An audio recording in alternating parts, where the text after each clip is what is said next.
Halo guys. Halo. Hey. Dah gitu doang kali intronya.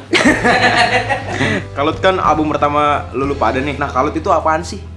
Kalut itu album pertama Perfect Plan. Gitu aja. Bener kan? Benar. Jadi ya Kalut itu album perdana dan pertamanya Perfect Plan di tahun ini. Jadi ya Setelah penantian cukup lama ya guys. berapa tahun jam sebenarnya udah direncanain mungkin album. Udah 1,5 tahun kan. Kita lagi album kan baru sampean tahun ini.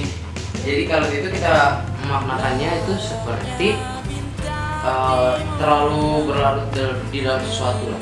Next. Apa sih yang jadi inspirasi kalian membuat album Iki? Apa ya? Kita itu kebetulan sangat punya minat juga di dalam industri musik. Jadi kita pengen menyampaikan cerita juga sih sebenarnya. Iya, cerita. Salah satunya itu dari keresahan kita sama remaja, terutama di Jakarta ya, di sekitar kita sih sebenarnya Untuk album ini. untuk di album ini. Ya kita menceritakan banyak hal tentang keresahan kita, tentang perilaku remaja lah di sekitar kita di kota, kayak remaja yang suka butan, kenakalan remaja yang sekarang lagi marak-maraknya. Ya yang gimana sih sekarang terlalu ingin mengekspos ke nakalannya lah. Dan itu menurut kita meresahkan gitu. Jadinya kita ungkapin keresahannya ya lewat album ini dan lagu-lagu juga. Gitu.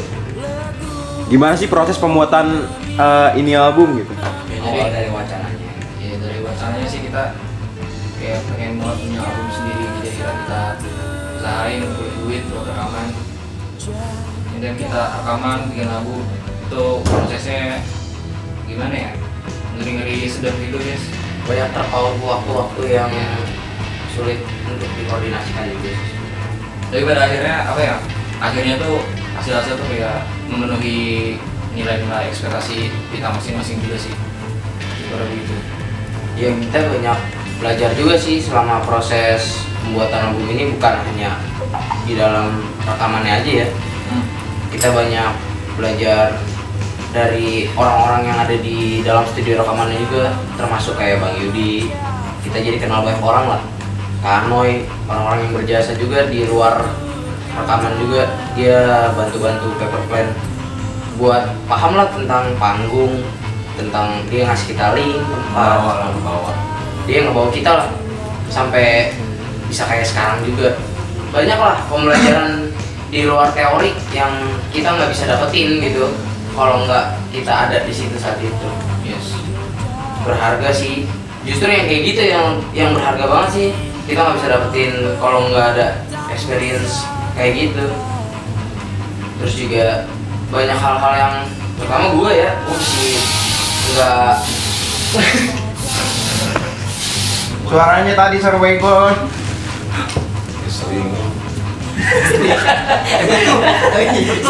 lucu loh itu dirubah. Jadi kayak banyak sih, terutama gue kayak hal-hal yang gue belum tahu lah di musik tuh, banyak gue belajar dari orang di studio. Perjalanan yang lumayan panjang sih, kayak ngeluangin banyak waktu, banyak tenaga buat ngulik segala macam. Ya, itu yang sebenarnya jadi PR tuh di part songwriting sih.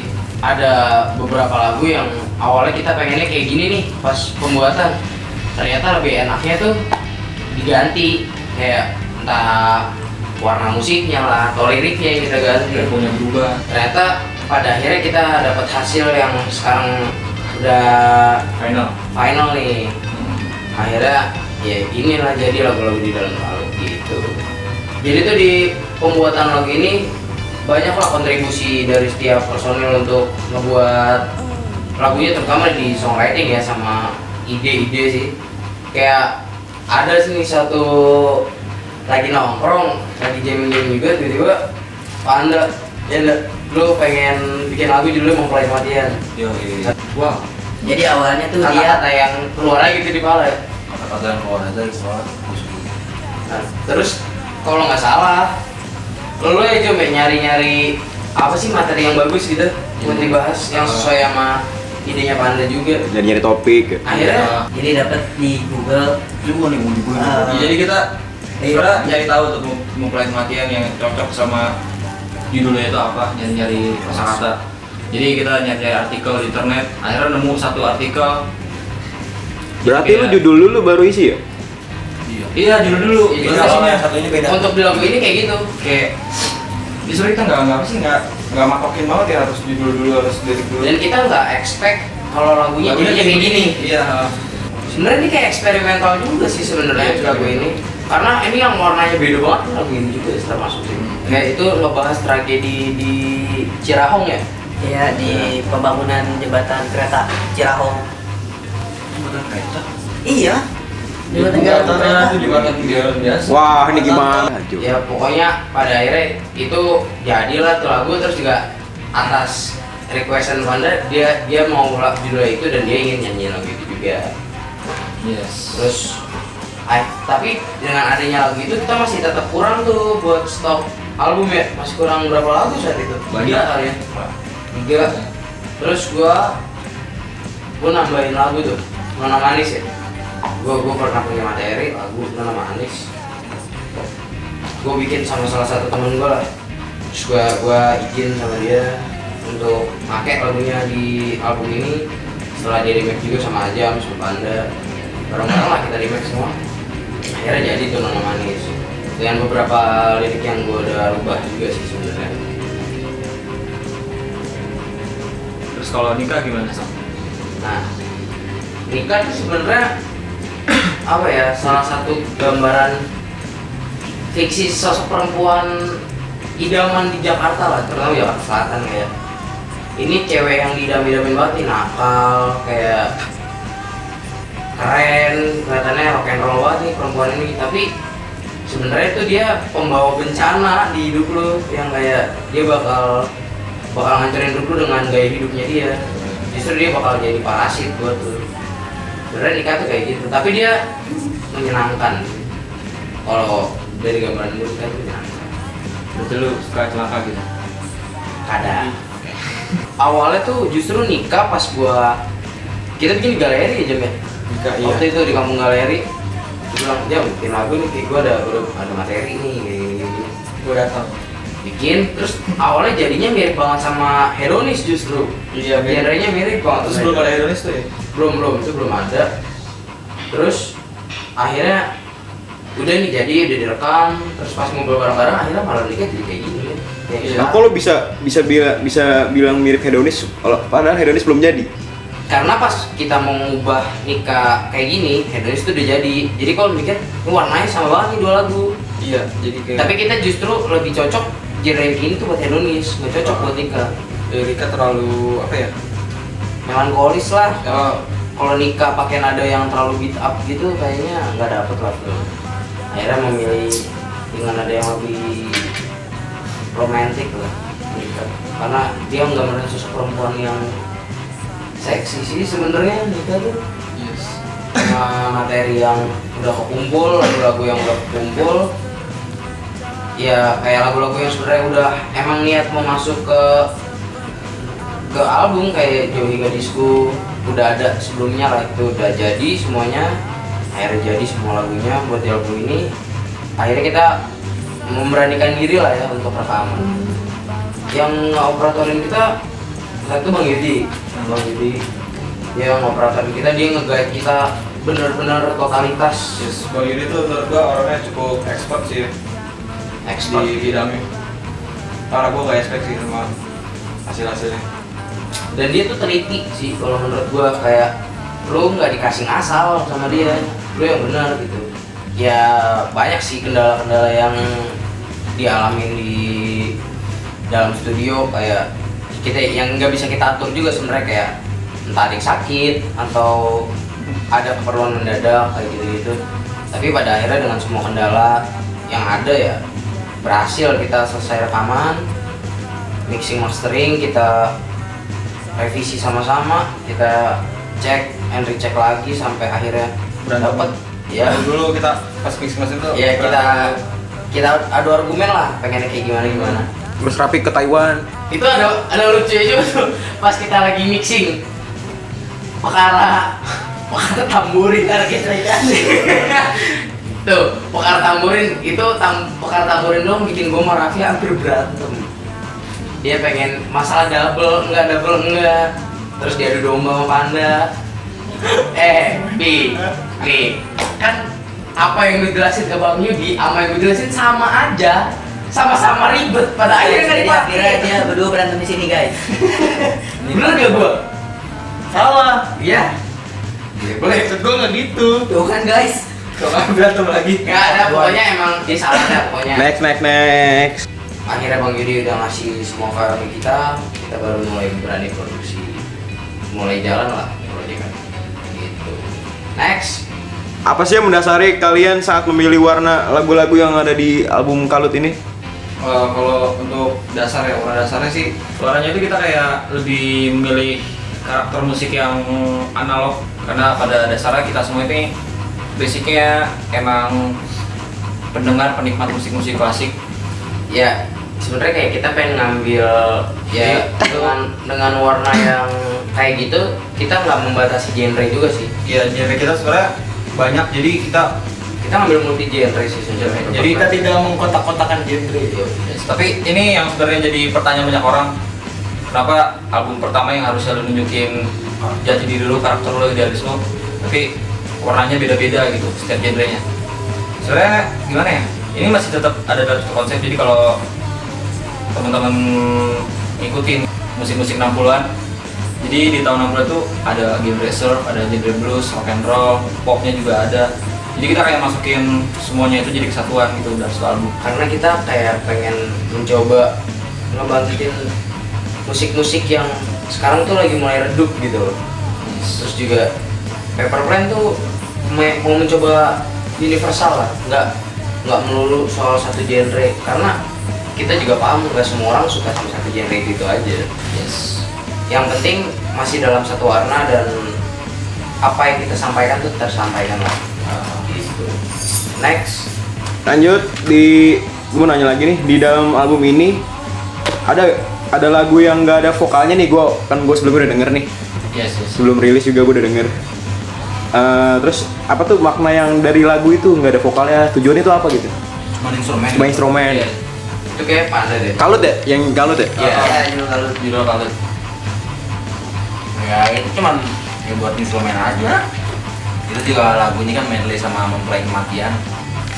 Gak medley sih, emang satu lagu sebenarnya, cuman bagi dua, dipotong aja. Oh kayak di ini ya, Abbey Road ya? Yes. Oh iya bukan dia. Iya, biru Sgt. Pepper gitu ya. Biar banyak aja sih ya. Jadi sebenarnya kita terinspirasi juga dari situ sebenarnya. Buat bikin lagu yang nyambung gitu tuh. Karena di zaman sekarang, apalagi di musik-musik anak sekarang ya, udah jarang yang kayak menonjolkan sisi instrumental dari lagu-lagunya lah gitu. Kita pengen tetap ngasih lihat kalau kita punya warna yang berbeda. Terus apa sih kendala lulu pada nih pas bikin ini album gitu? Dalam gua Iya. disuruh ngapalin 7 lagu dalam satu hari sih itu. Ingat banget. Kalau nggak salah waktu itu seingat gua disuruh diajak jamming, gua kira lagu-lagu yang gua tahu kan Paper Plane kan Beatles-Beatlesan ya. Oh gitu, ya udah gua hafalin aja lagu yang ada. Terus tau gua dikasih list nih, Jut, kita mau jamming lagu ini. Oh, oke deh, ini hafalinnya seminggu. Oh seminggu tuh waktu itu. Si ini yang ngechat gua duluan, si Ajam. Terus akhirnya ya udahlah, gua coba kulik. Waktu itu gua juga kayaknya nggak baru-baru banget lah, baru kenal banget sama genre ini lah bisa dibilang. Kalau gua kan biasanya mainnya nggak ke genre ini kalau sama band yang satu lagi. Terus yang paling bete lagi tuh pas waktu jamming hari pertama tuh, gue tuh bener-bener pusing tuh. Ini aja gue anjir nih, gila serius nih dalam 1 minggu. Kalau nggak salah waktu itu ngomongnya seminggu lagi mau rekaman album tuh, makin pusing kepala lu. Terus habis itu gue tiba-tiba direkrut aja hari itu. Nah ngomong dulu tuh, udahlah emang rezekinya di situ. Ya udah, tapi kendala-kendala itu ya biasa lah kali ya dalam band. Gitu doang sih. Lu kendala materi berarti ya, Bi? Ya kendala materi, lebih ke kendala materi. Gue mah nggak ada kendalanya. Lu yang bikin kendala. Sumber kendala. Apa tuh? Kalau dari gua kayaknya nggak ngerasa ada kendala sih. Paling kendala dari bawa alat aja di alat lebih agak PR, stick patah. Udah itu aja. Transport ya. Iya. Mobilitas alat lah. Karena lo paling susah lah ya alat lo untuk dibawa-bawa. Sama main kitrekan nggak sih Cut? Oh iya. Iya, Bisa. itu tuh. Waktu kitrekannya mentok nih guys. Iya. Bang Yudi, jangan digeser. Jangan geser elunya gitu, jangan bikin. Oh iya. Udah, itu aja kali. Gue kendala sama kayak Rami, gue kendala materi juga, banyak nyari referensi gitu. Terus budget juga. Wah itu tuh. Oh itu kendala semua. Semua. Ya, budget. Itu lupa tuh kita sosok aja. Sosok kaya. Sosok kaya. Iya juga. Udah, nggak usah dibahas tapi ya. Ya itu private, ranah private ya guys. Private guys. Private. Itu masuk itu. Itu budget. Paling gini sih, apa sih gue kayak bikin lagu, gue pengen kayak nadanya tinggi gitu. Cuman ternyata nada gue nggak sampai, cuman gue tetap maksain, akhirnya gue sakit. Paling gue kendala sakit sih.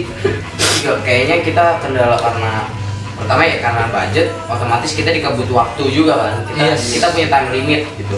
Sementara kayak entah Ajam sakit, vokalnya nggak bisa dipakai buat take vokal untuk beberapa hari, otomatis itu bakal motong waktu kita untuk beberapa shift lah.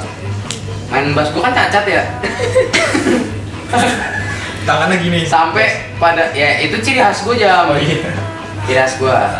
Kalau kata Bang Yudi mah jadiin ciri khas aja. Padahal main cacat aja. Nggak apa-apa, jempol lo aktif. Terus juga ada satu part di Komplek Kematian pas di Alut ya terutama. Jadi itu ada part rock and roll-nya. Itu gua masih nggak bisa banget untuk di waktu itu dan sekarang. Foto itu. Hah? Nggak berubah. Sekarang waktu itu nggak bisa. Sekarang lumayan tapi tetap nggak bisa. Iya. Makanya Panda nggak pernah mau goin live karena dia nggak pede sama gua. Ya kan dah? Betul. Oh jadi itu alasannya. Itu alasannya. Gua tahu. Nah. Mohon maaf nih, kalau lagi main bass jangan lepas. Pas Di gitu. situ akhirnya diakalin Ajam yang coba tag di bagian itu. Itu pun nggak bisa juga. Dan nggak bisa juga, ternyata memang susah sekali bagian itu. Cuman Ternyata memang susah. akhirnya di copy paste. Akhirnya Ajam cuma ngambil satu line terus ya kita pakai apa teknologi lah ya. Iya, teknologi. Kita copy paste, pada akhirnya jadi juga tuh lagu. Tapi kalau lo disuruh main sekarang bisa gak? Kalau instrumen sekarang gua nggak bisa Karena nggak ada bassnya. karena nggak ada bassnya. Nggak, misalnya ada bahasa gitu bisa gak? Bisa ada bassnya nggak bisa, udah malam. Aduh. Wah, Nah, next. nggak Nah, mau, next tuh. nggak mau gua. Gua bete nih. Apaan? Di lagu Desember Dalam Hujan, ini lagu sedih banget nih kan yang gua denger lagi. Emang nyeritain apaan sih lagunya? Ya, cerita. Oh ini yang nulis dia nih.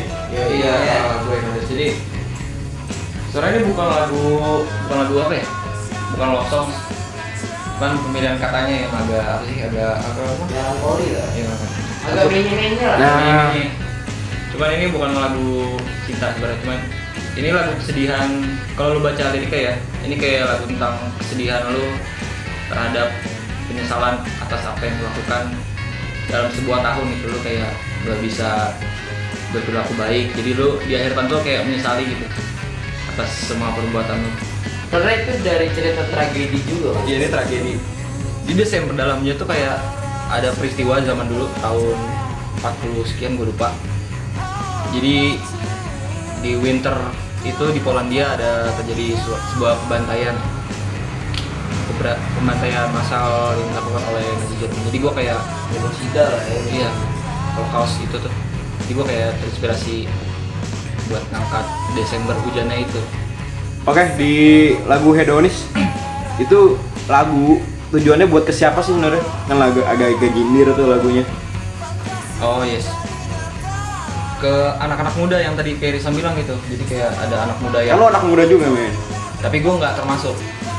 Sebenarnya ini lebih ke orang-orang di sekitar kita yang merasakan kita lah gitu. Iya.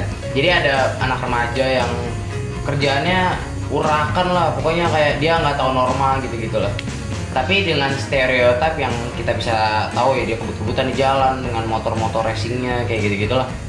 Ya sebenarnya nggak semuanya, cuma yang kita rasakan rata-rata anak-anak yang kayak gitu suka meresahkan lah. Disturbing kayak entah dia mabuk yang atau tempat kayak gitu-gitu lah. Terus ya dia membangga-banggakan harta orang tuanya lah, padahal bukan ya bukan harta dia gitu. Ya Ajam sebenarnya nyindir anak-anak yang kayak gitu, tapi tiba-tiba dia beli motor baru. Weh, duit siapa Jam? Duit orang tua. Agak lah. Oh enggak, duit sendiri Jam. Bagus. Duit paper plan, Cok. Oh itu. Men, lu kayak Minus, kok minus. Oke, lanjut ya. Nih pertanyaan terakhir dari gua. Bisa nggak susah asik gitu. Apa sih harapan kalian buat album ini? Jadi harapan gue buat album ini kedepannya mungkin bisa apa ya, mungkin bisa lebih menginspirasi orang-orang yang ingin mulai berkarya gitu. Yang penting lu berkarya ini semoga bisa jadi inspirasi baru gitu untuk kalangan Jadi band-band. motivasi lah. Iya, band-band yang lain gitu. Ya mudah-mudahan. Moga-moga kalau setelah album ini keluar, namanya album